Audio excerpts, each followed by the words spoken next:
A word of warning, this podcast explores graphic and disturbing stories and includes some strong language. It therefore may not be suitable for our young listeners or other folks who may find it disturbing. Hello and welcome to True Crime Daily, the podcast covering high-profile and under-the-radar cases from across the country every week. I'm your host, Ana Garcia.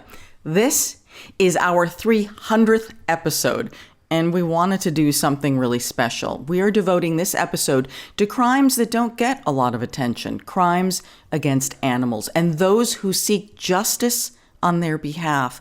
Our cases this week both made national headlines for the extreme and violent way each dog was stolen. In Ventura County, just north of Los Angeles, a beautiful female German Shepherd named Pretty Girl was stolen from an animal rescue facility, and it was all caught on surveillance. A man broke in and took her. She didn't want to go willingly. She fought her attacker the whole time. He dragged her by the collar.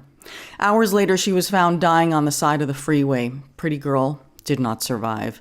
An outraged community demanded justice, and ultimately the man responsible was convicted and sentenced to jail time.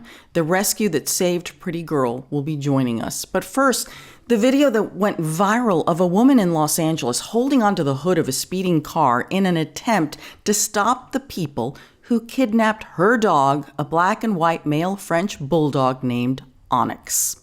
The owner held on to the car for as long as she could until the dog nappers swerved the car and she was thrown off.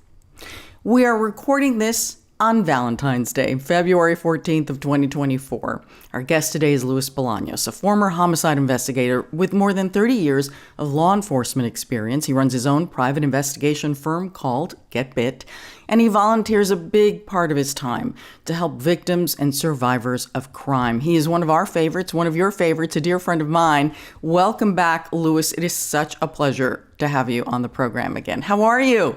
Hi, Anna. Great to see you again. I'm doing well. Thank you so much. I feel very honored and privileged to be part of this special episode. So thank you. Thank you for including me. 300, I just want to say, to get to 300 is an amazing accomplishment, but I know why, and because I have a unique view of what happens behind the scenes, and I've personally seen and witnessed happily the work and passion you put into these investigations, with the goal of helping moving justice in the right direction, and really sometimes just simply doing the right thing. It's a privilege to be part of that and work with you on any case, but I'm so happy for you and the TCD family. Thank you. Oh, thank you, Luis. I so appreciate it. Our regular listeners and viewers know that you are a personal friend of mine, that we work on cases together. And I had the great privilege of seeing you over the weekend in Seattle and spending some time with you. And we were actually talking about this case and prepping for this case, of course, because it's never just like having lunch together. Right. That's what we do. The reason we wanted to do this as a special episode is, of course, we feel strongly about any crimes committed against all of the vulnerable animals and people. But Luis and I, we both had rescue dogs. We both lost our precious fur babies, our animals, our family members within a month of each other. And we've both been sad and grieving that loss. So I think when we see cases where people hurt these animals, it just hurts us that much more.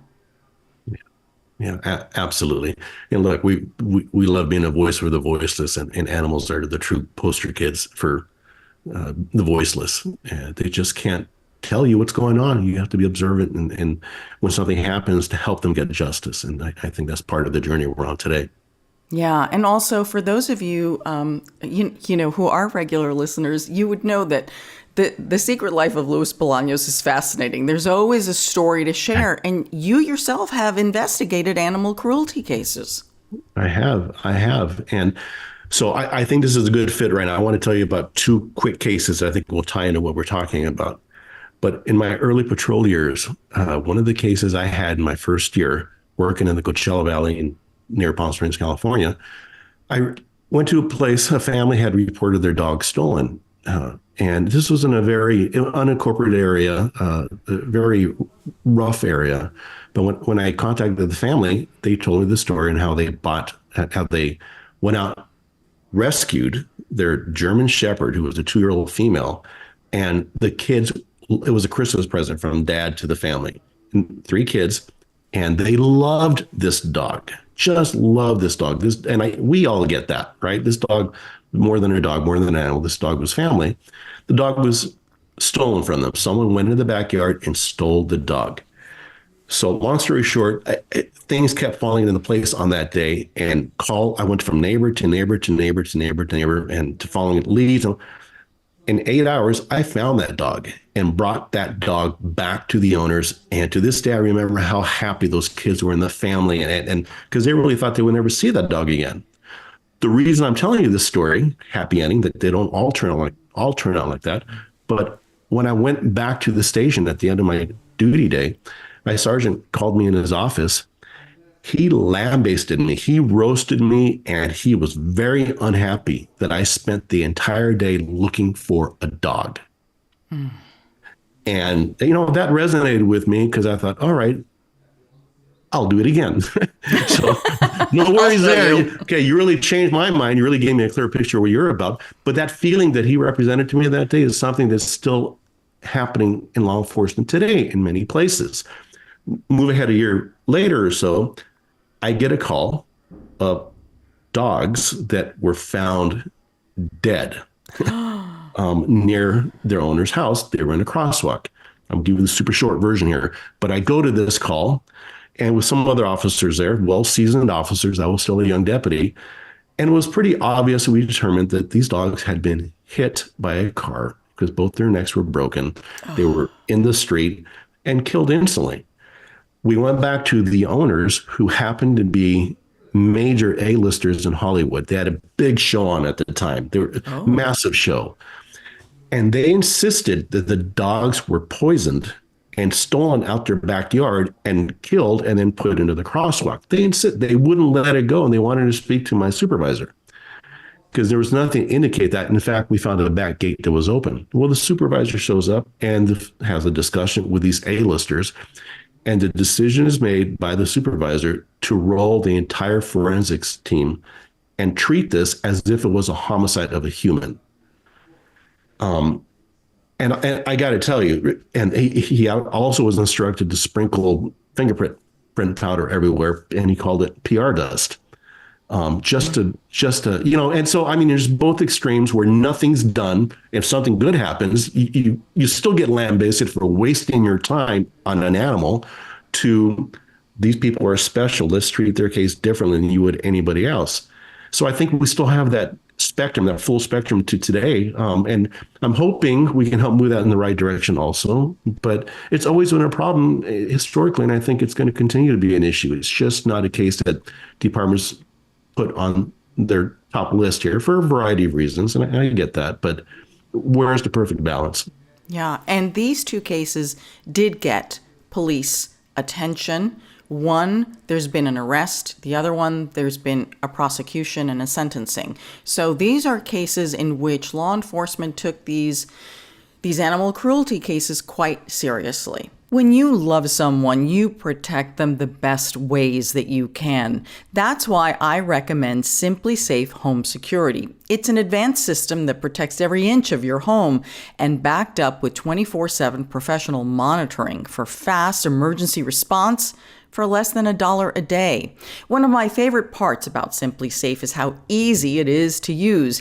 If you don't want to set it up yourself, that's no problem. You can get one of their expert technicians to come to your house and install it for you. It's that easy. Simply Safe is trusted by experts. It was named Best Home Security Systems of 2024 by U.S. News & World Report. And Simply Safe offers everything you need for the whole home protection. HD cameras for indoors and outdoors, advanced motion sensors, and entry sensors to protect doors, windows, and rooms, plus a collection of hazard sensors that detect fire, flooding, and more. Simply Safe is powered by 24/7 professional monitoring. So whenever your home is threatened, trained agents spring into action for emergency dispatch and response, all for under $1 a day. Plus, with the 60-day risk-free trial, If you don't love your system, return it for a full refund. Simply Safe even covers the return shipping. Order now to get 20% off any new Simply Safe system with Fast Protect monitoring. Don't wait. Visit simplysafe.com/truecrime. That's simplysafe.com/truecrime. There's no safe like Simply Safe. Our first case is out of Los Angeles, and it has shocked everyone that has seen the video of the woman clinging on to the hood of a car in an attempt to stop the people who stole her dog. The driver swerved and threw the woman off the car. Thank God she was not seriously injured. The crime occurred on January 18th when Ali Zacharias was on a lunch break. She was at Whole Foods with her Frenchie Onyx, a year-old male who's very unique looking, spotted with multiple colors, different colored eyes. A woman took the dog, started walking away with him, got into a car with other people. That's when Ali realized, this is a really serious thing. This isn't a joke. This is really happening. So she says she stood in front of the car to try and stop the driver from going forward, but instead the driver went through her and she hung on to the hood of the car. And Lewis, despite her best efforts, the thieves got away with Onyx. Yeah, they sure did. And Onyx is still missing to this day. It's incredible footage, very powerful, and to watch Ali, who we'll meet here shortly, jump on the hood of that car to protect her loved one, her dog. I get it. I completely get it. Whether it's the best decision or not, I don't know. I don't think it's something that I can say I wouldn't do. I get the passion. It's your family member, and I'm going to do everything I can to keep my dog from leaving with that suspect, because there's a very good chance you'll never see that dog again. But the beauty about Onyx is that such a unique looking dog, so unique, and that's probably the best tool, one of the best ones, to bringing that dog back to Ali, the owner, and I'm hoping that we can push in that direction.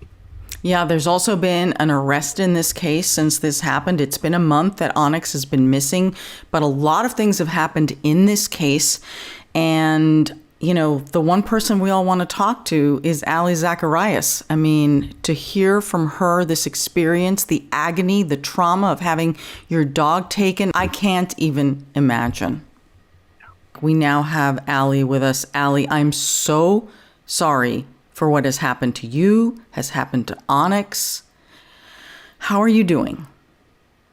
It's hard. I'm struggling a little bit, and I am trying to figure out how to stay strong because I'm just frustrated. I want him back already, and it has been a month, and that's dragging on. So at this point, the only thing that I could figure out to do is we've started a foundation called don'ttakemydog.com, because we want to help other people, because this is becoming a problem and people are stealing dogs, and we want them to have some sort of resources. So we have a lot of different aspects to the site. We're going to have PIs, private investigators on the site to help actually recover the dogs. And we want to have pictures of all the stolen dogs up with the amount of days they've been missing, and try to ask other people what they would do to show what would you do for your dog, and just make it a great resource for people to try and recover these stolen dogs so they don't get forgotten, because it really is terrible. It's just such a bad feeling. It's the only thing I can do to get through this time right now. So Ali, I feel like you were traumatized several times. First, there is the taking of your dog, a member of your family, and then there is this video that shows you hanging on in such a fierce manner. Honestly, it's one of the most shocking things I've seen. Ali, were you not terrified at this moment? I was terrified, but I wasn't thinking through it the way you're thinking about it. You're just going with the moment. It's if I had planned to do this, I would have never planned to do that. If I thought through it, I had a moment to think through it, I probably would have gotten off the car before they took off or tried to roll off. I don't know. It just happened as it did. But the video saved me because this happened, and I didn't have any way to explain it to people. I told people, I was on the hood, and they said, okay, we're so sorry. That sounds terrible. But no one understood. It was a week with us not, starting to put up flyers, not having any press or anything like that. And then suddenly this video came out, and it changed everything because it is impactful. People couldn't believe that's what I meant when I said I was on the hood of a car. So really, people were not believing you. Did the police believe you when you called them before the video? Yeah, I don't think they understood to the extent that I was on the car. Amazing. That video changed everything. Louis, don't you believe? We have some thoughts about how the police, why the police, the LAPD has stepped up here and so far even made an arrest. What do you think, Louis?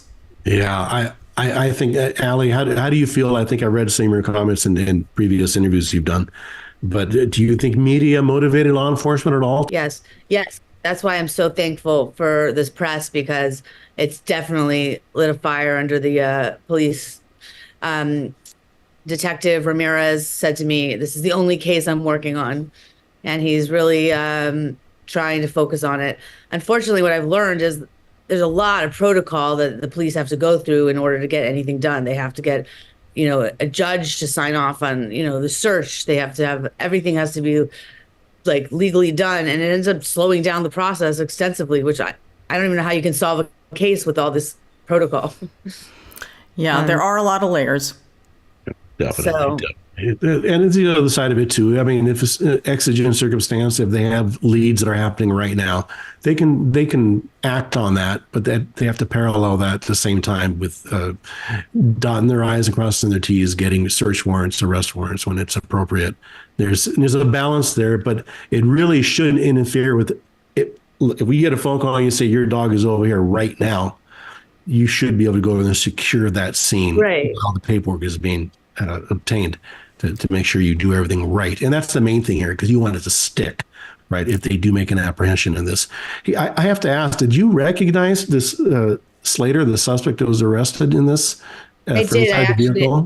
I actually put a picture out of a lineup. It was a photo lineup that I went and did before they went to arrest her because they wanted to be sure. Let me just clarify this for anyone who's listening. Let's be very clear here. The LAPD made an arrest on February 2nd. They arrested 21-year-old Sadie Slater in connection with this crime. She was booked on suspicion of robbery. Bail was set at $70,000. She posted bond. We do not know if she has entered a plea yet. We don't know if she's had that hearing. But remember, presumed innocent until proven guilty. So she is a suspect in this case. She has been arrested, but we have to be very clear here that she is innocent until proven guilty, and again has an opportunity to speak. Now, please go on and discuss what you were discussing with Louis. You brought up another thing that reminded me, and Ali, maybe you can answer this, but I also read the press release that was put out by LAPD. It was done in conjunction with the U.S. Marshals. And U.S. Marshals typically only get involved. One of their many functions is to apprehend fugitives at large, but trying to figure out why they're involved in a dog napping case. Do you know the answer to that, Ali? Listen, I have no idea why I've gotten this much press or gone viral or gotten the U.S. Marshal to look for my dog. But as far as I'm concerned, this has been top notch. If you were get something stolen, I've definitely gotten the best of all the different aspects of trying to recover him. It's really amazing. Before we go on to some other details here, I kind of want to hear from you, Ali. I described, just a summary as to what the experience was, but can you tell us how this all unfolded and what you saw and what was happening? Because here's the thing, when someone takes your dog, I listened to your interviews and read your comments, and, it's at first it seemed like, I don't know, she took the leash, right? That a woman here took the leash and took your dog, and you were like, wait a minute. Yeah. I mean, that's pretty much the story. Right now, I just can't believe that those moments before were my last moments with him. I'm so sad thinking when I was shopping at Whole Foods for lunch for us, I certainly had no idea what was in store around the corner. It's just so strange to think that was all about to happen. We were eating lunch. There were Jehovah's Witnesses there. They were saying, "Oh, he's so cute. He's picky. He's even picky with the meatballs. He's like trying to decide if he wants them or not." And he was so sweet. And I was just planning on going home and taking him to the park and going home. I had no idea that anything was going on. These people at the same time while I'm eating, they're like probably whiting out their license plate and like making a plan to come around the corner and grab him. And that's just what happened. I mean, I have I have a lot of turtles, and I have always thought that like when they go missing, it's usually somebody picks them up to try and find the owner. And so my instinct was to think like, oh, you're just looking for the owner. Like, because he pulled on the leash and I let go. It all happened within 1 minute. He pulled on the leash, I let go of it, and then I see a woman right there like carrying him off. So it was all sort of like in one motion. And in my mind, it was like, oh, no, he's with me. He's my dog. Just, I thought it was a misunderstanding. But in the end, she didn't listen. And then one of the Jehovah's Witnesses yells, "That's not your dog." And she just she had a straight face on. She just wasn't making any facial expression. She had the dog awkwardly dangling under her arms, holding him from like under his front arms. So he was just dangling straight down. And she just kind of like spun backwards and got right into this car, which she was in the back seat behind the driver. So I just like thought, I don't even know what I thought. It's so complicated. But basically she passes the dog to somebody else sitting on the back seat. And then I start to like go in after him, but she kind of like blocks me out. And I realized that there were 4 people in the car. There wasn't much room. It was just very tight. And I didn't know them. And it's strange. Like in general, you're not in the mode to just start to be in like action and start fighting somebody or like yelling mean things or like hitting them or grabbing things. You're just like a little bit more polite as a human in this world, I think. And it was, if I could think back, I wish I was like grabbing and fighting and hitting. And I thought I was in a scene in an action movie. Like it wasn't like that. It was, you're totally caught off guard. I mean, yeah, because it's like it's unfolding and your brain is not reconciling what's going on. It's like, is this a misunderstanding? Did she think that the dog was lost? Like you're thinking, best intentions, not worst intentions. Like, hold on a second.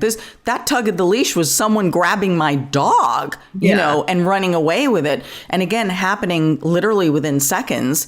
It doesn't give anyone. I mean, I don't think that that's what I would have thought was happening.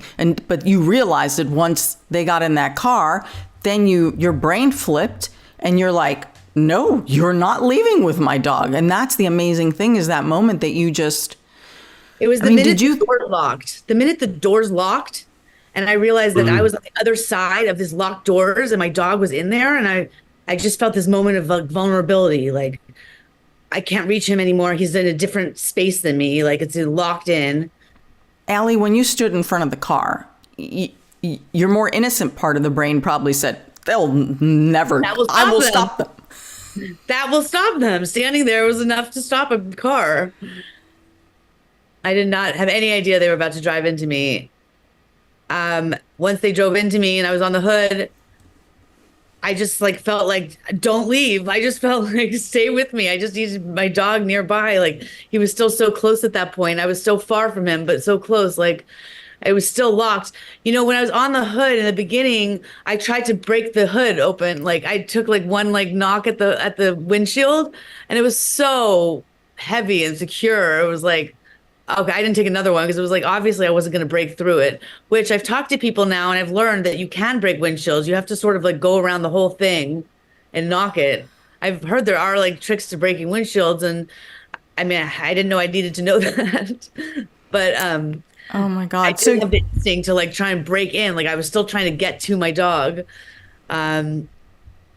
I don't even know what Onyx was thinking. I don't know what he's thinking now if he knows everybody's looking for him. Oh my goodness. So I read that the driver actually tried to hit the brakes to see if the driver could push you off and that didn't work. No, I think that's how he ultimately got me off. I mean, ultimately, I think he slowed down a little bit more than you see in the video or I would have been more hurt. He must have slowed down and then like he he like slammed on the brakes while he like swerved to the left, and it just sent me like rolling off. Was it a male driver? Yes. Okay. It was a male driver and 3 female passengers. I'm not really sure anything about the passenger in the driver's seat. I mean, the front passenger in the passenger seat or the back passenger, but I just know the 2 that took the dog and was driving the car. Oh my God. And when you rolled off, it is a miracle. It is a miracle that you weren't killed or seriously injured. Yeah, it was a miracle. I don't know why I wasn't hurt any at all. I got asphalt burn, but that wasn't anything to like, that's not a problem. That's like a scratch.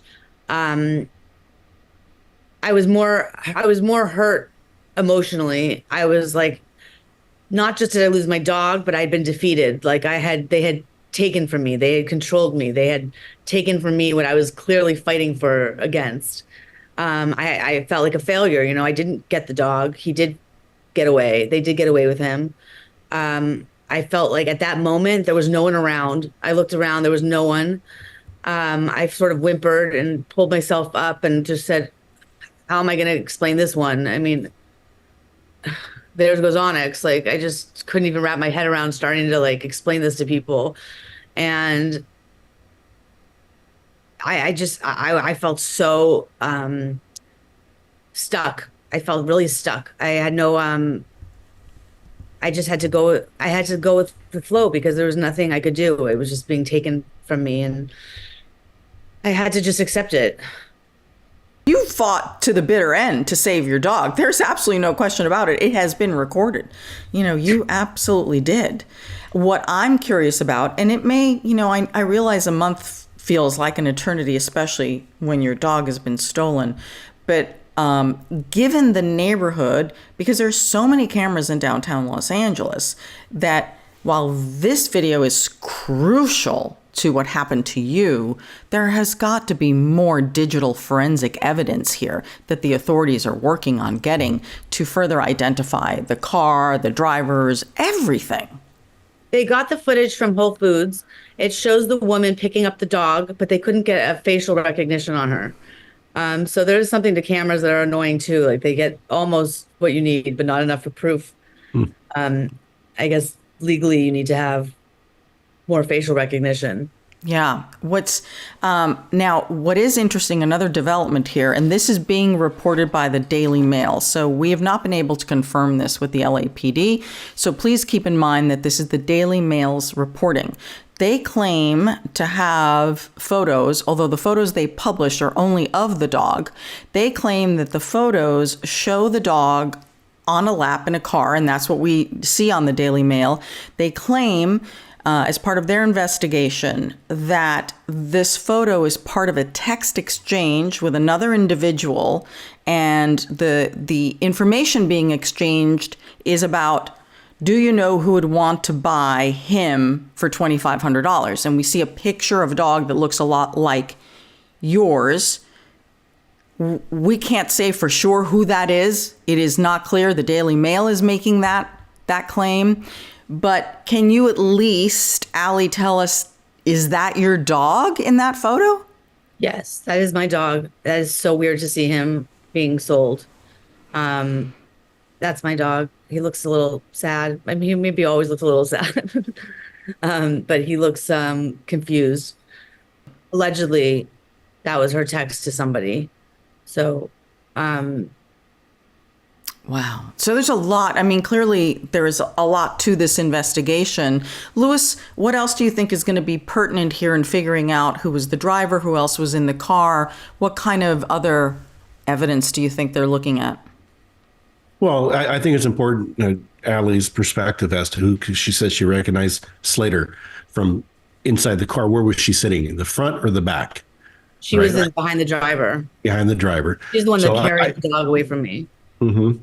And how do you feel? Do you feel you would recognize the other 3 individuals in the car? Have you saw lineups? I'm not sure about the other 2 women, but the man, I was staring at his eyes while he was driving, and I definitely know him. I actually just identified him. And they had him arrested when they arrested her. They had him handcuffed, but they didn't recognize him, so they let him go. Okay. So now that they've had me identify him, now they have the ability to go arrest him. So there could be more arrests pending based on your communications with investigators. That also was an assault with a deadly weapon because he was the one driving against me.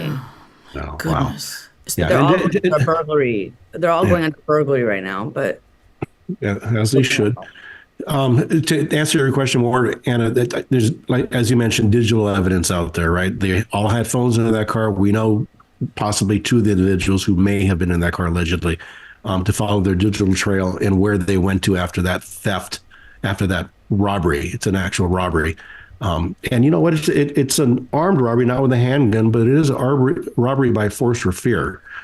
So that's the same as using a knife or pointing a handgun at you. Different section for the handgun, but regardless, it's by force or fear. That's a major step up from simply grabbing the dog and running. Do you? I have a question here about, and you may not be able to share this because clearly you are in communications with investigators in this active case. Any idea where the dog could be, if the dog is okay, if it's been sold, anything like that? I mean, I think about this all the time. A part of me hopes he's with their family, still under the same, because we know where they are, and so I hope that he's there. We haven't spotted him or heard a sighting of him in a while. They obviously had to keep him hidden now that it became such a commodity. I'm curious who would buy him, knowing all this heat on him. I wish they would sell him to somebody that would turn him in. Yeah. I've said that there is a reward still out there. You know, if somebody were to find him and to, you know, even if you bought him, we'll pay you back the money you bought it for. We'll, you know, do anything to reconnect with him. So there is still hope out there. There's a lot of different people, and you just, hopefully if somebody is not motivated to do it out of love, they'll do it for the reward. So we want to make we want to give $10,000 to the person that recovers him, and it gives him to us because we think that might motivate somebody. Mm-hmm. And what can you? It does in some cases. What can you tell us about Onyx? He's such an unusual looking Frenchie. Onyx is so sweet. He's just, his dad wanted him to be more tougher. He wanted him to be a little less friendly to strangers, but that was not Onyx. He just loves people and dogs so much. The minute somebody wants to talk to him, he goes sideways and wiggles over, and he goes in for the snuggle, and he's silly, and he loves to run and get tired. And he loves all the different parks we go to and all of our friends. And there's a lot of people out there that miss him. He's a big following of people that love him and miss him. So, so many people would be so happy to see him returned. And we've been putting the whole country, you know, we've really gotten such love from the whole country. I mean, everyone wants to see this reunion video when Onyx comes back home, you know? Yes, and that's what we're all wishing and praying for. He's a very unusual looking dog. So we're using his photos. His photos are everywhere, obviously. But for those who may be listening, because we're also a podcast, who may be listening and not right now looking at the photo, how would you describe his coloring? That coloring is called merle. And it's sort of black and white, like chocolate chips or something. It's sort of black and white, spotted, mixed.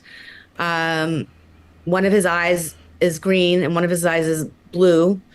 And I don't know. He's like 1 year old and 3 months. So he's his body's changing a little bit right now. Like he grew to his full size right away. He wasn't a baby. He wasn't a little small puppy for so long. He grew pretty quickly. But now he's starting to get a little bulkier. And it was cute to see him starting to put on a little bit of weight, looking tougher. But I just wonder what he's eating now. I can't imagine what he's eating. And we're night owls over here. So he was always up late with us. And I don't know if he's probably just in a cage going to sleep early or something. His whole lifestyle was just changed around. So I really want this to be over soon for him, because I think that he's gone through long enough. One day was going to be dramatic, but a month, I mean, I don't know. Yeah. I want to spend with them now.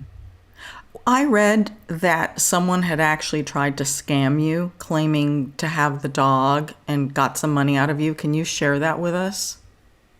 Someone called and said, I am the brother of the driver. I have been living with your dog for the last week. He's in my household. They told me that they bought him. I just saw the news and I found out he's stolen. I cannot believe that he's stolen. I need to get him back to you. I don't care so much about the reward. I just need to do the right thing and get this dog back to you.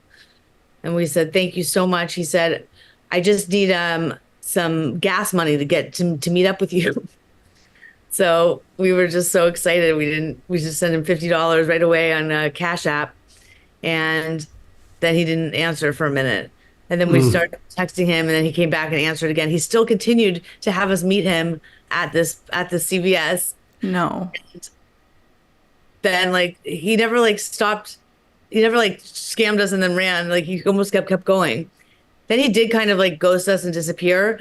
But then we we tried to say can we give you $1,000 for more information, or but I think he was confused what to do, but he didn't fall for it. He stayed away. Oh my God. It's horrible. It's amazing people take advantage of something like that. I'm sorry. Because you're really taking advantage of people's emotions. We weren't thinking clearly. We were just jumping at the opportunity to find our dog. Yeah. Yeah, absolutely. Oh, was Onyx chipped? Onyx was not chipped.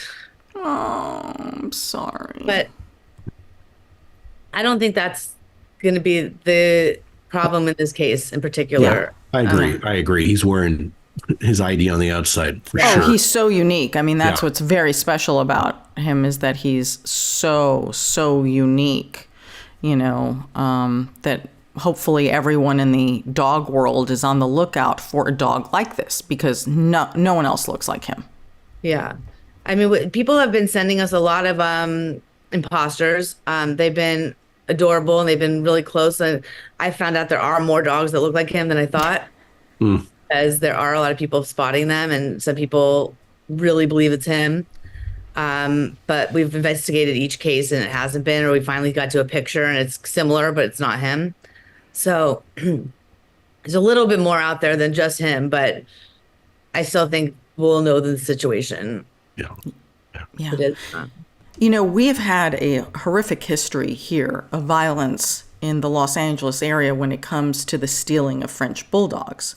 Yours is a horrific case that was caught on camera, but then there's this other case, and very, very famous, the Lady Gaga case. And I want to bring this up because it really goes to show how vulnerable dogs and dog owners can be. In February of 2021, Lady Gaga's 2 French bulldogs were stolen from her dog walker. And in that case, the dog walker was shot and wounded during the heist. I mean, this is serious. She offered $500,000 reward.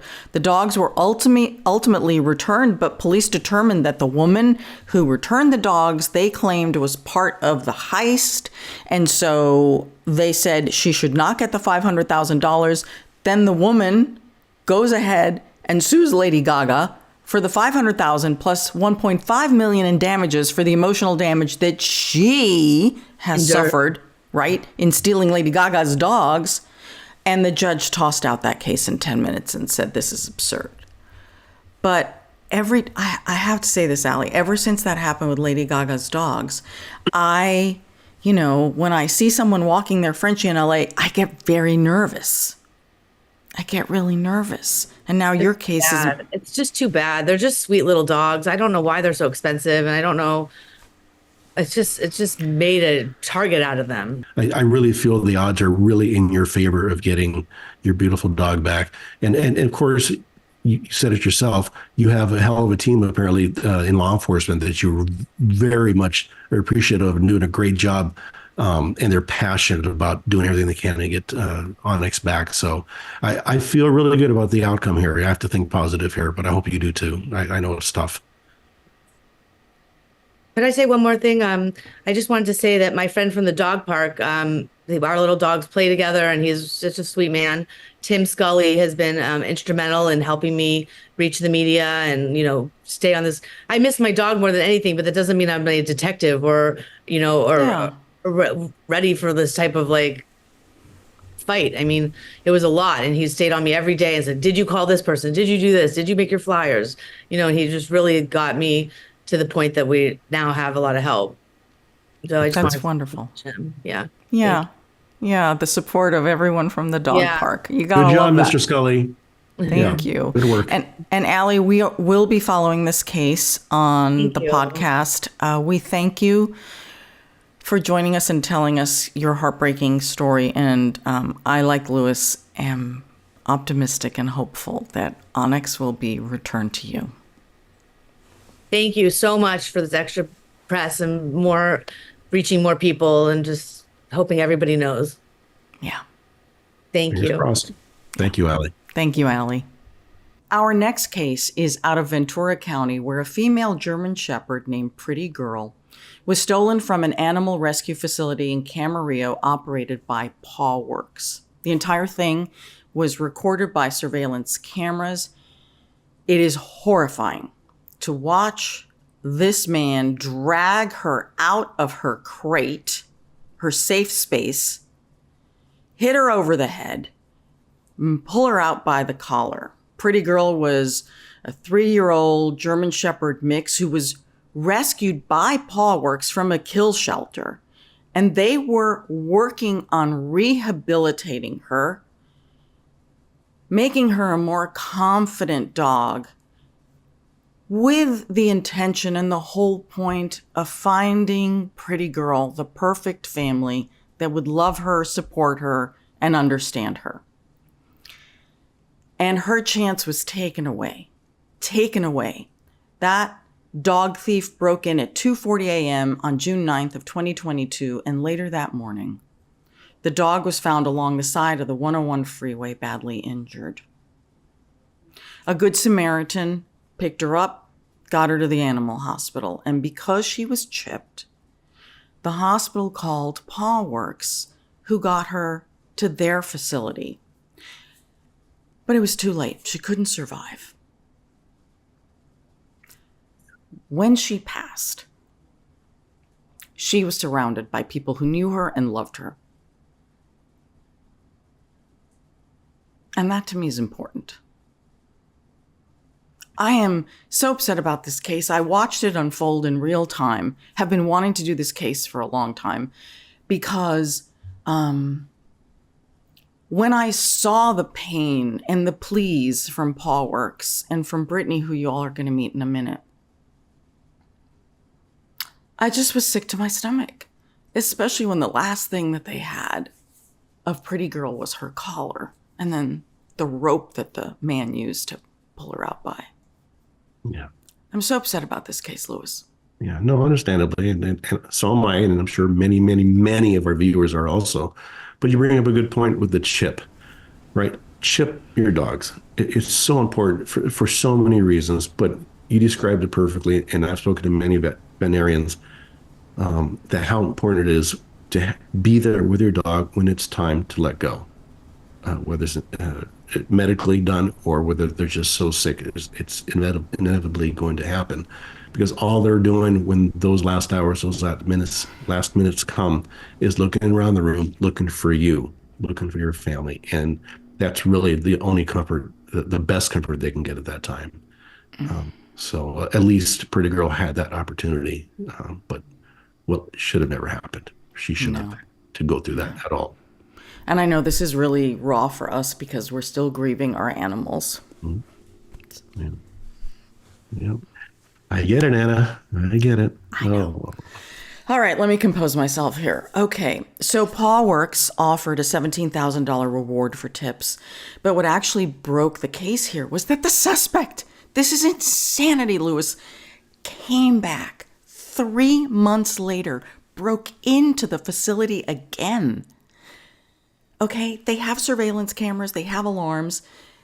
The suspect turned the camera away And the way that police broke this case is that neighboring surveillance cameras picked up the person who broke in, and then within, just a matter of short period of time, they were able to locate the suspect. And we're going to get into greater detail about this case. One, the resources, what happened, the difficulty of prosecuting this case.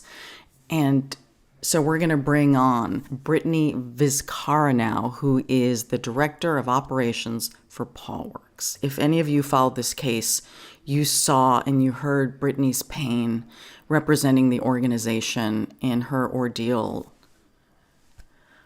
to save Pretty Girl, and in the end, just give her a goodbye that was filled with love. I'm so upset about this case, Brittany, and thank you for the work that you do. You're angels on earth. Thank you. Thank you so much to both of you, because getting to know you and even just hearing the compassion and the care that you guys have behind this and wanting to feature this it's huge for us. And it's huge for animal advocacy and the rights towards crimes against animals everywhere. So thank you. Oh my gosh. I want to talk, about this case. And if we can, a lot of times I cover a criminal case kind of from beginning to end, because it gives people the chronology and also the clues that are unraveling in real time. So one of the things I'm having trouble with here, Brittany, is why break in to get a dog? Like, I didn't even get that part of it. That's been my question this whole time, and I still don't have those answers. I don't think I'll ever have those answers. And to be frank, what's the most frustrating part of this, and everybody going into this thought, who is it? Does he work there? Is he a volunteer? Is it a he? Is it a she? Do they know the facility layout? And I mean, we were dissecting that footage just like everybody else. We had so many people who were all doing the same thing as us. And I showed this. The reason why I thought these animals did not know this person, it was not a employee or volunteer, was a very, very simple thing. These animals know us. They love us. They have their everyday ins and outs and schedules with us. And I did a news segment, and that was the very question that they proposed to me. And I said, watch this. I had them walk into our main room, the room that you see on that footage. And the dogs immediately sensed a stranger, roaring, barking. It was as bad as it was on that video. I said, okay, now watch this. They walk out, I walk in, silence. They did not bark. They did not growl. They did not howl, nothing. And I said, that is the difference. That is why I know that these animals did not know this perpetrator. They know that they didn't know this person, because they can sense good and they can sense compassion and love in people they're familiar with. And that was not the sense that they got on that video. And when we found out who this was, we immediately recognized the name. And the only reason you did. Oh. And this is something I think that wasn't put out there much, just because it was all learned after the fact. The DA knows, and the police knew. I can remember this day like it was yesterday, and I swear I blacked out for half of the conversation. But they called us and they said, do you recognize this name, Miles Berry? And at first we said, no, that doesn't sound familiar at all, actually. And then I said, you know what, give me 1 second. And I searched our database to see if we had ever had a person meet with a dog with that name. And sure enough, he popped up. A year prior, he had come in and he was looking to adopt and met with our VP now. And, he just seemed like a guy that was maybe had a past, and we did all of our normal routines, and he just looked like he needed companionship or what have you. And we did the vetting and everything seemed fine. And he did a meet. He even took one of our pitties on a meet, and it didn't work out just because of allergies or whatever. The dog came back. She was fine. She seemed to like this guy a lot. Mm-hmm. And she was one of our very hard to adopt dogs. So we didn't get this weird sense. We just got a sense of somebody who maybe had been in a rough past before Sure. and looking to make it better. And based on what we know now, we now understand that his rough past caught back up with him and caused him to become the person who we all saw on that video. And while our exchange with him wasn't vast, he didn't have a sense of the property, or he didn't do a walkthrough. You know, he didn't do a lot of the things people thought he did, but we knew who he was, and he knew who we were. So he knew that we weren't people who were just going to shame him or be, you know, taken back. And so for him to come back then a year later and say, oh, these people who took that chance on me, who wanted to help me find love or compassion, now I'm going to do the exact opposite to them, was infuriating, to be frank. And because we had that history, it was very easy to just get a real good timeline of everything going on. And I don't know. I don't know what would cause this person who knew that we would be open to conversation. And if you listen to the court case and see the docket, his lawyer's argument is drug use and drug fueled psychosis. He didn't know what he was doing, which I think is a load of something that my dogs create. And I just don't really buy it. So I don't know. They said that he wrote us a letter and talking about this, that, and the other. We've never received one. We don't know what his reasoning or anything behind that is. We just heard this very small snippet from his lawyer when they were giving him his sentencing. So I would love to know the answer to that question, but I don't think any answer will be justice for what he did. Brittany, can I ask you, did he have to make any type of admissions or to obtain this plea deal? Did he have to admit what actually happened to Pretty Girl? As far as I know, in a roundabout way, yes. They say that his lawyer was stating that he did those things but does not recollect any of it. He was so brokenhearted over his actions that were caused by his drug use that he didn't recognize what he was doing, his thought process, or anything. So it was a very roundabout way of saying, I did it, but I didn't. So I'm not quite sure. I think up until that last sentencing, he was pleading not guilty to a fault. Like, he was just hitting it really hard, and so was his lawyer, which I can't roll my eyes about hard enough because the evidence was all there. And I was sitting in the courtroom when this was all happening, and it took every ounce of my being, who is a very outspoken person, to stay quiet. My facial expressions did enough, I think, for me. But that's what the DA asked too. They said, so you're saying this is what you did to do that, but what about the second time? You came back. That is the part I don't get, that he came back a second time. But think about it, Brittany and Lewis. If he hadn't come back that second time, you may not have caught him. I've been saying that the reason he got caught is pure stupidity. He was stupid, and we are grateful for that fact, because otherwise we would have never caught him. And I think, looking at it, a lot of people, social media played a huge part in this, as does, I think, anything anymore. But we had so many people who were saying, do this test, do fingerprints, do this, do this, do this. And it was really hard to put out there and say, that's not entirely realistic. It's not CSI Miami. We don't have, that's not real. And our detectives were amazing. The Camarillo Police Department was through and through, and the DA, they were so incredible with this. They were so personable. They checked with us so regularly, and they truly did every single thing they can. And despite their efforts and want to test for fingerprints or do this, they just simply weren't there.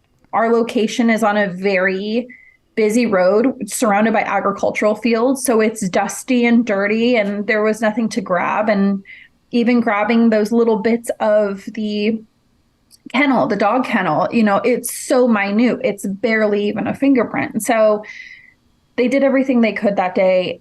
But yeah, sheer stupidity. I lost so much sleep after that happened until, I mean, even after he was let out on bond, I was just reeling, thinking, if he's that stupid to do it, what's to say he's not going to come back on bond? What's to say he's not going to just break what he's supposed to do because the court ruled that he should and come back? And, we reamped our security system. I am a very responsible gun owner. I was just so scared. I was just terrified. I was terrified that he would do it again, and he did. And the night that he did, as you had said, we reamped our security system. We had exterior cameras. We changed all the locks to be metal plates so he couldn't break in. That's how he got in the first time, was he picked a lock. So also, let me backtrack and say, to be on such heavy drugs that you don't know what you're doing, but you can sit there and pick a lock. Agree. And have the wherewithal to turn the camera away, right? Be very tactical in his approach to whatever his intent was that day. Yeah. Whatever vehicle, because we know he went to Newbury Park, so we know there was a vehicle. Whatever vehicle he was in, he parked it where there's no cameras, behind railroad tracks. He covered his face the whole time. He picked a lock silently, didn't break it, didn't break a window, didn't really touch anything. And so I don't know what kind of drugs can cause you to forget to not know what you're doing, but also to be able to do this kind of break-in. But the night that he came back the second time, all of our cameras hook up to our phones. We get live feeds, so we're always on our phones. I'm always checking in any motion. I'm on it because now I just am so scared something's going to happen. And that night, sure enough, my alarm went off, and we learned from the last time that the time the alarm goes off doesn't necessarily mean, the cameras are valid. There's a delay. It was a 3-minute delay before we got called. So I'm backtracking, looking through all the videos that had happened. And that's when I saw him, and I got in my car, pajamas and all, just told my boyfriend, I gotta go. And he's like, okay. And I live down the street, and I drove so fast, because at that time, all I saw was this hand grabbing the camera and pushing it away. And I didn't know what I was going to come to. Called our detective immediately and just looked at the camera. You can see he's not wearing gloves. So I just grabbed a plastic bag, bagged it, unscrewed it, and just said, okay, here you go. He didn't break in. He wasn't able to get in that time because fortunately all of our efforts paid off. He got spooked by the lights and the alarms and had no keyhole to break into. And that's when they got the camera, got his fingerprints. He had been in the system. So it all started there. Yeah. Good job. Wow, that is amazing. That is amazing. And then they end up serving a search warrant on September 28th on Miles Berry home. And they discovered, they said, evidence that was linking him to both crimes. And so 34-year-old Miles Berry of Newbury was then charged with felony commercial burglary, felony animal cruelty, felony attempted commercial burglary with special enhancements, which he initially pleaded not guilty to. I did find that at the very beginning of this case, from what I read that was fascinating to me, is that when he had one of his initial hearings, and they're dealing with bail and all this other stuff, that the judge ordered him to find a new home for his cat while this case was making its way through the system. He entered a plea of not guilty, presumed innocent, as we always remind everyone, but the judge said, you find a new place for that cat. Good on that judge. Still doesn't have the cat. He still cannot have the cat. He's not, based on the ruling, he's not allowed to have any animals in his possession for at least 10 years.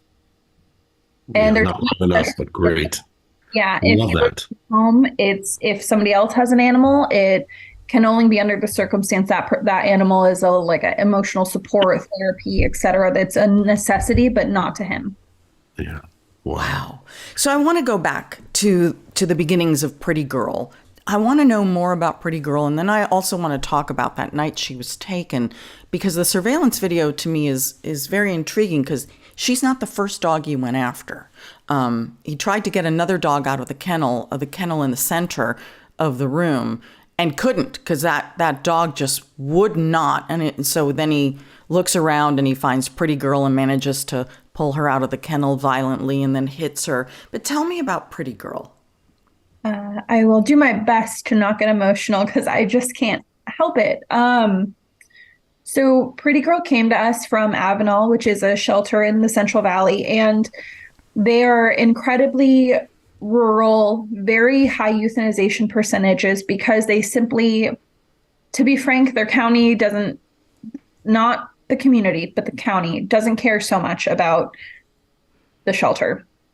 It's very small. If you're looking for it, you'll still miss it. It's off the side of a dirt road. And it's two guys that run it. They care so much and they need help. So we pull from them quite often. And Pretty Girl was one of those rescues. She was incredibly scared of people, scared of human contact, couldn't walk on a leash. She was just, I don't know if it was a case of neglect or a case of just no human socialization that caused her to have such a significant distrust. And so we had been working with her for just about a year at that point, trying to work with her and rehabilitate her. And she had come a long way. She enjoyed seeing us. She was loving. She had a vibrant personality. She still had her little quirks, but we knew that we were getting closer to that time where we would be able to place her successfully. And she was just, you could walk into the pen. She's the kind of dog who just runs up and puts the full force of her body against you just to feel that contact and love. And you know, this person ripped that away. It took a year of love and work and just helping her feel safe again to be completely ripped out of that safe space and ultimately lose her life, which is just gutting. It's heartbreaking to know that she had a rough start and then she had a hard end. And we're just grateful that that person who found her acted so quickly. She also gave her so much love leading up to going to the hospital. And yeah, I mean, we're glad that in the end, the ones that were there for her for the last year were there for her in her final moments. It will never take away what happened, and it will never take away the fact that she's just not here. And it was because of somebody's selfish choices. And I do mean choices. He wants to do this, and it's just not fair. So yeah, and I have a question for you, Brittany. So what we don't understand is, obviously, we don't know why he took the animal. Okay. Now, the second thing is, so Pretty Girl's found a few hours later on the side of the freeway, badly, badly injured. There are two schools of thought on what happened. What do you think happened? So from what we thought, and I guess it kind of goes into the testimony, which I was waiting to hear that, what he had to say had happened, or his lawyer for that matter. In my opinion, as I said, she was not quick to trust people. She had her community, but she still needed to work with new people. And you can see in the video when he does take her, at first, she doesn't really know what's going on. And then she realizes absolutely not, stranger danger. And she starts freaking out and trying to get away. That's when he hits her over the head with his phone. And what I believe happened, and what I had hoped had happened, was that she bit the crap out of him and she got away. Because she was a tough girl. Like she would protect herself.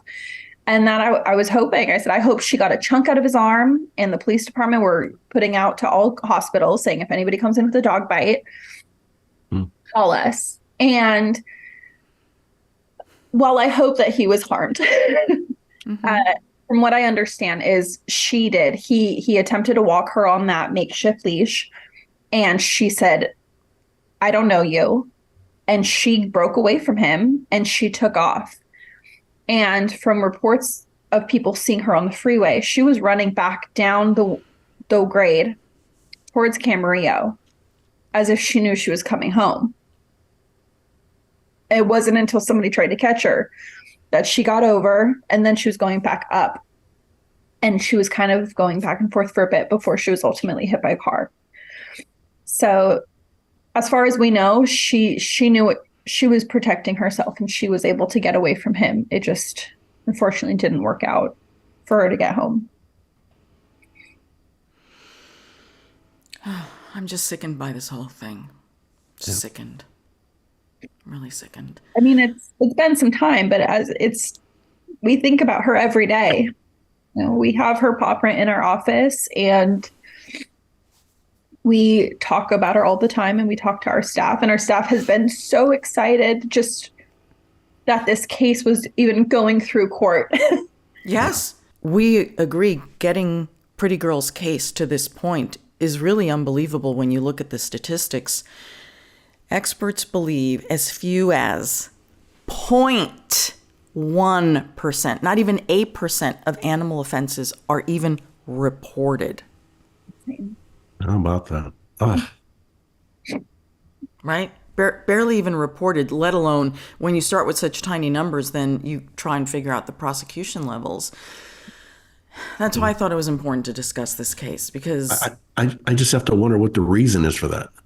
I feel like just being on this side of that, being on this side of this situation, we very much thought nothing's going to happen. Nobody's going to care. Nothing's going to happen. We were honestly surprised, but also so grateful that the police department did care so much, that our detective cared so much, and that the DA cared so much. But we went into it very realistically thinking nothing's going to come of this. But we're going to go through the channels anyways, and we're going to advocate for her anyways. And in this certain situation, I don't even necessarily think that the reason for them caring was because of our media push. I think that definitely helped just with the awareness in the community. But these people genuinely cared. They called us regularly, checking in and telling us, hey, no update, but how are you guys doing? No update, but is everybody okay? So it's just stopping by out of the blue to say, how are you guys? And we were very surprised by that. But I believe that we went into this thinking almost like, what's the point? Because we don't think anybody's going to take us seriously. If people are getting harmed or killed, or this is happening out in that world, how much are they going to care about my dog? And I think a lot of people have that mentality, and I think we need to help people get out of that mentality and raise awareness, make a stink, keep checking in. If you're getting that detective that maybe doesn't care, or that officer that maybe doesn't seem like they're kind of brushing you off, post about it. We live in this day and age of social media, as you guys were saying, the gal who had her dog stolen, social media like wildfire, and so many people in this community and in our world care about animal welfare. And I think if you just put some muscle behind that, we can cause the change and make the people who have that power to think about it, to do something about it. Yeah. So I want to get back to the crime here and what happened in the justice system. So on November 9th of 2023, he took a plea deal. So the 4 counts went down to 2 counts. He withdrew that not guilty, and Miles Berry then entered guilty pleas for felony, commercial burglary, and animal cruelty. And the part that I understand he had to admit to was that it involved great violence. Again, not sure it's the full admission y'all were looking for. And on sentencing day, which was December 13th of 2023, which was rather recent, given 180 days in jail, 2 years probation, and can't have animals. Brittany, are you satisfied with what happened here? I think I'm satisfied that there was an outcome. I don't think any amount of jail time would suffice, but coming from a realistic standing and knowing how the justice system currently works, I am satisfied that he will now have this on his record, that anytime he gets anything looked up, he has felony for this. And he will never, ever be able to live his life without what he did tarnishing his name and his reputation. So for that, I am satisfied. I am grateful. Louis, what do you think? You know, I get it. There's some type of closure to it. And, you know, it's never going to be enough. We've seen that before. And it very easily could have been swept under the carpet here and never given another look at. But I think Brittany ran into the perfect storm, the perfect good storm of individuals that actually cared, you know, beyond their job. They were passionate about finding the clown responsible for this. And that's fantastic. As for the sentence, you know, it may never be enough. I get that. But one thing I'd love to see, and we've talked about this in other cases where children are abused or molested, I would like to see something that equals Megan's Law for people who are convicted of animal abuse. I personally, if I'm buying a home, I want to know that the person next to me has killed its neighbor's dog or kills dogs or fights them or uses them in a legal capacity, that it's not somebody you want around your animals. That person should be restricted from having contact with any animals for the rest of their life. Because I don't know if that behavior is going to change on a justice punishment like this. I don't know if that's going to change their behavior. So you brought up stats, I'll just leave with this. But I went to the FBI website and I wanted to know the percentage of offenders who graduate from harming animals to other worse crimes against humans, because that is a thing. We've heard that in the past on many violent crimes, mass shooting. There's always many of them have a history with animal abuse in the previous years. Study found that 16% of offenders started abusing animals and graduated to violent crimes against humans. Unbelievably, another 10% in many circumstances, offenders started by hurting other humans and then progressing to harming animals. So when you're dealing with these people and issuing justice, you know, that you're trying to get them at the beginning of this behavior and trying to slam it down. And I don't know if that sentence will keep him from doing it again. But there's a common denominator, a proven one, that they graduate to other crimes against humans and continue. They'll never stop. They don't get the buzz that they get. They have to increase the amount of harm and the damage they do to their victims, whether it's human or an animal. I don't have a perfect answer, but there's got to be something better. There has to. But, you know, again, the fact that this was everything from investigation, arrest, prosecution, sentencing, and jail time, extraordinary. We don't see this very often, so it's an extraordinary case that way. And we hope that it, you know, sets the tone here for other jurisdictions to take these cases really seriously. But I do believe that your video is what undid everyone, because when people saw Pretty Girl being ripped out of her crate like that, we all came undone. And as I said, I've been following this case for such a long time. I do have, you said that her paw imprint is at your office, and I've got Jackie's upstairs. Where is her collar? So we actually decided to bury her collar at our facility because it gave us very bad memories. Everything associated that tied back to that situation, and we didn't want to just remember her for that.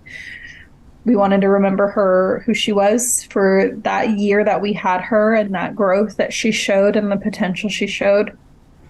But every time we looked at that, we just thought of what he did and the fact that she was gone because of it. So it is buried. It is gone. So we just keep her paw and remember her that way. It's, you know, I was visiting with Louis in Seattle this weekend, and I was in his truck. And wrapped around his headrest of his truck Rookie was a German Shepherd, Rookie's collar. And every time Louis drives, you can hear his tags jingling. Yeah, I love that. Like he's there. Yeah, I love that. That says everything about who Louis is. And then Louis said to me, well, where's Jackie O's collar? And I said, she's on my nightstand right next to my bed. I love that. So that's why I wanted to know where her collar was, because it's just like, it's a very meaningful part of them, It's a very meaningful part of them, right? It's almost like he just, he tarnished that for us. And that was really hard, but I'm not sure.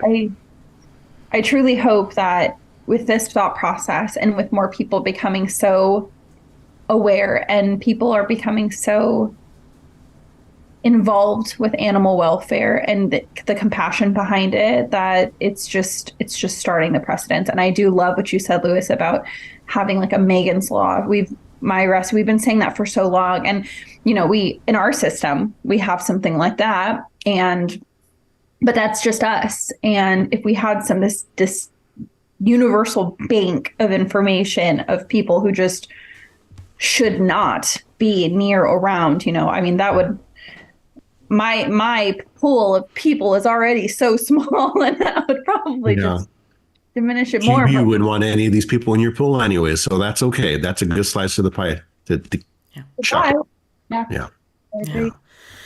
Well, Brittany, I know this has been very painful, but hopefully, some good in sharing this story for others, and a reminder that if you do believe that you have witnessed animal cruelty, to please call it in to the authorities, with the hopes that they will take it seriously. Just a little bit more about Paw Works. We have people from around the country and actually the globe listen and watch this podcast. Where can people find you? What's your process for adoption? Where are you on social media? All that good stuff. So we are a nonprofit animal rescue. We're actually very small for the amount that we pull, but we're based in Ventura County, and we pull from all over California's euthanization list, high kill shelters, rural areas, places that are significantly affected with minimal help. And to date, we've rescued just over 16,000 animals from being euthanized since 2014. So we're hoping to keep that going. And whether you live here or not, we'd love to have your support, whether that's via donations, adoption. We do adopt out of state. I've even adopted to Canada. So we're just looking for good homes for these animals. And you can check out our website, which is pawworks.org, or our social media, which is Paw Works. We're on Facebook and Instagram very actively. And we would love to get more people involved in animal rescue. And maybe if you follow us, but you're not local, go check out your local rescues. Go check out your local shelters. Everybody, needs that support, that help. Maybe you're that person who helps a dog like Pretty Girl get the breakthrough that they need. And it's just a matter of spending time with these animals. It makes a huge difference. So if you're wanting to get involved, just check us out, check anybody else out, and you can change a dog's life. And if you're looking to adopt and you are local or coming in from out of state, we are very much easy about the meet process. We have open adoption center hours Friday through Sunday. You can come on down and meet with as many of our adoptable kiddos as you'd like. We just need, we have an age limit of 25. Make sure the home permits the animals in the home, whether you rent or lease or own, HOA, fun things like that, photos of the home and yard. But mostly what we're looking for is we're trying to find people with specific lifestyles or availability in their lifestyle to change, and those animals. So we're just looking to match you with your perfect fit. And one of our helpful counselors can do that with you, whether it's an adoption. We have adults, puppies, seniors, medical. Shoot, here I have one dog that's kind of aggressive and one dog that can't walk. So, and one cat with no eyelids. So you take everything from cute, fluffy little things to harder to place medical care. But they all have one thing in common, is that they all deserve a home. And help make that happen. So special. Yeah, easy. And if you DM us on social media, you're usually corresponding with me. So I'm happy to answer any questions that you Oh, have. so you're the person I've been DMing. It's so funny because I actually, when Jackie passed and I was just so heartbroken, I made it my mission to help every rescue I could because she came from the Van Nuys Animal Shelter. That's where I found Jackie. And I went to your fundraiser, and you do this beautiful thing at your fundraiser. Your volunteers bring some of the animals that are available for adoption. And I just stood there and I was just holding a dog and crying. And it was the best thing ever. Best thing ever. Making me cry thinking about it. It's that crazy feeling. It's so cathartic where you're just, and we do that because we want people to understand it's so hard when you're doing these galas or fundraisers. Sometimes you're there and you know the concept, you know why you're fundraising, but it becomes this bougie event and you're thinking about that and what's in that moment. And so we like to bring out our rescues to remind everybody, like, these are the animals you're helping us with. These are the faces you're saving. And this is why we're so grateful for you to come to these things and to have that connection. Oh, I do it all the time. I'm probably the most emotional person at work. So if you ever see me like in a corner crying, I'm usually hugging an animal, just sobbing, getting a healthy release for the day. Yeah, but I sat with one of your volunteers and learned so much about your organization from your volunteer, also a foster, and she travels a long distance to help you. And so I know what you're saying. The bougie thing is like all the celebrities. That's okay. That's up there. But really, the entire audience almost is just a bunch of people who just care about animals and want them to be safe. Yeah, it's true. We're so blessed, and we always want to make sure that even if and when we grow and when we do these things, we have our grassroots. And we are so grateful to have so many volunteers and fosters in the community because they make the difference. As I said, we are small, so our funding is limited for staffing. And without these volunteers, it wouldn't be possible. And we're so blessed. And all of those people who show, and we know that these bigger events are kind of pricey. So we even have like other events throughout our community all of the time because we think it's very important to be weaved in throughout our community. It's not just these big bougie events. They're fine. They're fun. It's nice to not look like I'm covered in dog poop all the time. But, it's those people who see me covered in dog poop that don't recognize me at these bougie events because I look so clean. Those are the ones that, make this possible, truly.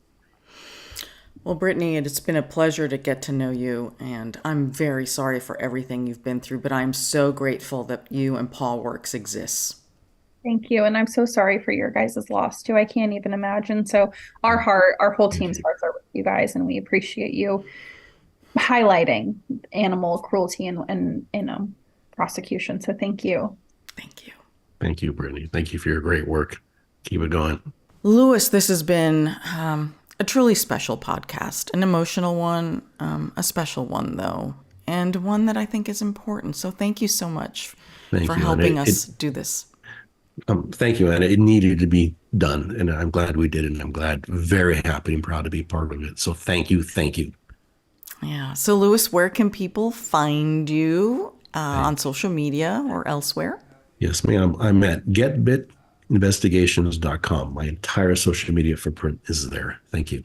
That makes it much easier. I'm Anna G. News, Anna with one N, and I do post a lot about dogs. Rescues with my work for a purposeful rescue here in Los Angeles. And we know so many of you are true animal lovers. Louis, one of our subscribers is a member of the Michigan Chihuahua Club, on Facebook. It's a Facebook page for Michigan Chihuahuas. And they invited me, even though I'm in LA, to join. And I was just so touched. Wow. I just want to add Paw Works, and it's an amazing organization. But like you mentioned earlier, there are many, many organizations across the country that are like Paw Works. And the organization that helped find Rookie and rescue Rookie, my dog, and hooked us together one of the things they did, and all these organizations do, that I find so fascinating, this is how passionate these folks are. But when there's an emergency or catastrophe, like a fire, was Rookie's situation.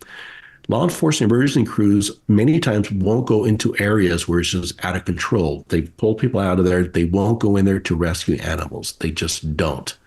Put the perimeter. But the rescue unit that brought Rookie to me, 19 girls strong, they would, and they did. And they saw Rookie on the news almost every day running through these fires, the fire closing in. They chased him and they got him. And he was hurt, he was burned, and they took him to shelter and got tons of media for it. And I was one of thousands of people who got to write a letter to try to adopt that dog. I saw him and I knew I wanted him and he'd be a good fit. And son of a gun, right, ended up with him, but only because of the work that these organizations put in. They changed my life, and I think they changed Rookie's life too. But wow, the benefit, incredible. So thank you to every organization out there that does this kind of work. It's just, you are heroes, and you don't get enough attention. Yeah, every time I look at that video of the rescue organization saving Rookie, who would end up being your dog, I just cry. I just cry so much because he was so scared. Yeah. So scared. He was. And boy, did he get a great family. I like to think so. He seemed pretty happy, right? He definitely made me happy. But yeah, we spent a ton of time together, but would have never happened unless these organizations existed. Yeah. So thank you. Yes, all volunteers out there. Thank you for making a difference. And you know what? Even the people that work in the animal shelters, they have to make hard decisions, which of course upsets all of us. But so many of them are instrumental in working with these rescues. Like Brittany said, that the two people who run the rescue where they got Pretty Girl, constantly on the phone saying, you got to come, you got to come. And that's what happens with a purposeful rescue. We get calls all the time from these special workers or volunteers at these shelters who are like, we got one here, you got to come, you got to come. And that's what we do. I mean, that's the only way. That's the only way. It takes a village of human beings, right? It does. Who just beautiful thing. We're all part of these communities. So again, thank you, Louis. You can find this episode and all our episodes wherever you get your podcasts. Subscribe to our YouTube channel, go to our website, and subscribe to get your newsletter. My goodness. This has been a special episode of True Crime Daily, the podcast. I'm your host, Ana Garcia, and as we always say, don't do crime.